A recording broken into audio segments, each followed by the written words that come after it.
আসসালামু আলাইকুম। দেশ উপবাস থেকে যারা আমার এই ভিডিওটি দেখছেন তাদেরকে অসংখ্য ধন্যবাদ। আজকে আলোচনা করব বাড়ির দরজার ফ্রেম লাগানো নিয়ে। তা একটা বাড়িতে যখন দরজার ফ্রেম লাগানো হবে তখন যেন এভাবে কলাম কেটে তারপর ফ্রেম লাগানো না হয়, সেটা আপনি বাড়ি নির্মাণ করার সময় অবশ্যই খেয়াল রাখবেন। এই যে এখানে দেখেন কি অবস্থা, এখানে কলামের সাইড কেটে ফেলা হয়েছে দরজার চৌকাঠ লাগানোর জন্য। তা এটা করা যাবে না। আপনি ইট ভেঙে ফেলতে পারেন, কিন্তু কলম কোনোভাবেই ভাঙা যাবে না। এই যে দেখেন এখানে এই ফ্রেমটি সেট করা হবে, এটা 10 ইঞ্চি ফ্রেম, বেশ ভালো। 10 ইঞ্চি ফ্রেম লাগালে দেখতে বেশ সুন্দর লাগে, কিন্তু এভাবে কলাম কেটে দরজার ফ্রেম লাগানো যাবে না।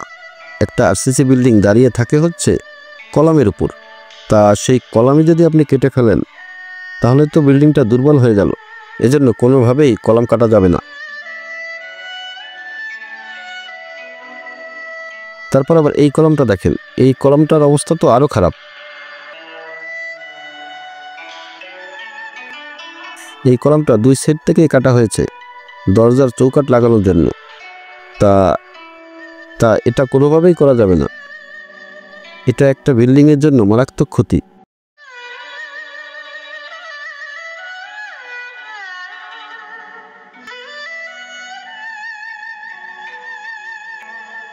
তারপর আবার উপরতলার এখানে দেখেন, এখানে কলামের পাশে গাঁথনি করা হয়েছে লিন্টেল করার জন্য। তা লিন্টেল করার জন্য গাঁথনি করা হয়েছে বেশ ভালো, কিন্তু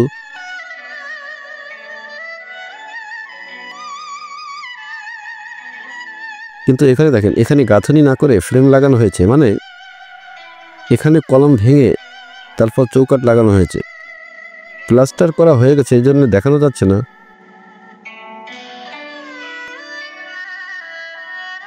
তারপর এখানেও একই অবস্থা।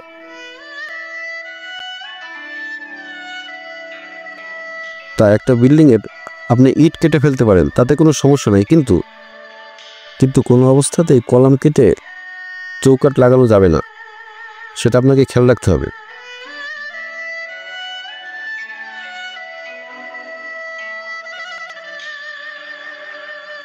তার মানে এই বিল্ডিংটার প্রায় সব কয়টা কলামই কেটে তারপর চৌকাঠ লাগানো হয়েছে।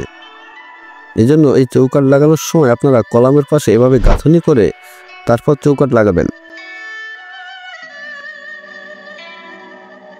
তবে অনেক সময় জায়গা কম থাকলে সেক্ষেত্রে গাঁথনি করা যায় না। তারপর অনেকে আবার দরজার পাশে গাঁথনি করতে চান না। তা এজন্য আপনারা যখন দরজার ফ্রেম লাগাবেন তখন করবেন কি, ঠিক এভাবে